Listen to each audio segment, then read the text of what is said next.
Taste the Daily. Kaveri மேலாண்மை ஆணையம் அமைக்க கோரி 22 நாட்கள் நாடாளுமன்றத்தை முடக்கியது அதிமுக என கழக பொதுச் செயலாளர் எடப்பாடி கே பழனிசாமி பெருமிதம் தெரிவித்தார். மக்களை காப்போம் தமிழகத்தை மீட்போம் எழுச்சி பயணத்தின் 14வது நாளில் தஞ்சை மாவட்டம் ஒரத்தநாட்டில் எழுச்சி உரை ஆற்றிய போது இதனை தெரிவித்தார். குடும்பத்தில் ஒரு பிரச்சனைனா குடும்பத்தில் ஆட்சி அதிகாரம் வேணும்னா மத்திய அரசுக்கு ஓடுவாங்க, எந்த அளவுக்கு வேணாலும் போவாங்க. ஆனா மக்களுடைய பிரச்சனையை சிந்திக்கவே மாட்டாங்க.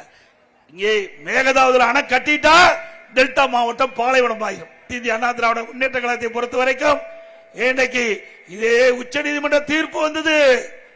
காவிரி நதிநீர் பிரச்சனை உச்ச நீதிமன்ற தீர்ப்பு வந்தது. பாரதிய ஜனதா கட்சியோட நம்ம கூட்டணி வச்சிருந்தோம். ஆனா தமிழ்நாட்டு மக்களுடைய பிரச்சனை என்று வருகின்ற பொழுது 22 நாட்கள் காவிரி மேலாண்மை ஆணையம் அமைக்க வேண்டும் என்று 22 நாட்கள் அவையை ஒத்தி வச்சாங்க. இந்திய நாடாளுமன்றத்தையே ஒத்தி வச்ச அது அதிமுக திறமை, தில்லு திராணி, மக்கள் மீது அக்கறை, விவசாயிகள் மீது அக்கறை. 39 நாடாளுமன்றம் இருக்கிறீங்களா, நீங்க ஏன் அதை நாடாளுமன்றத்தில் அந்த பிரச்சனை எழுப்பல பண்ண மாட்டாங்க. ஏன்னா மக்களை பற்றி கவலைப்படாத ஒரு அரசாங்கம். இப்படிப்பட்ட அரசாங்கம் தேவையா? இதெல்லாம் எதற்காக சொல்லிட்டு சொன்னால், அனைத்து இந்திய அண்ணா திராவிட முன்னேற்ற கழகம் ஆட்சியில இருந்தாலும் இல்லாவிட்டாலும் மக்கள் பிரச்சனை வருகின்ற பொழுது அதை முதன்மை பிரச்சனையாக எடுத்துக்கொண்டு மக்களோடு துணை நின்று அந்த பிரச்சனையை தீர்ப்பதிலே முதல் கட்சி அதிமுக கட்சி.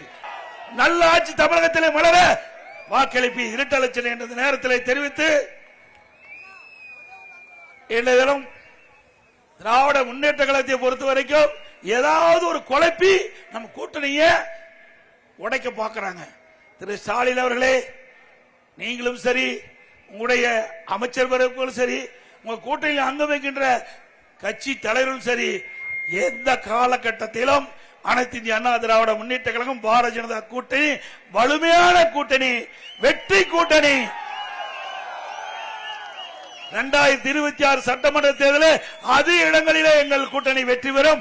அதிமுக பெரும்பான்மையான இடங்களில் வெற்றி பெற்று தனி பெருமையோடு ஆட்சி அமைக்கும். மக்களை காப்போம், தமிழகத்தை மீட்போம்.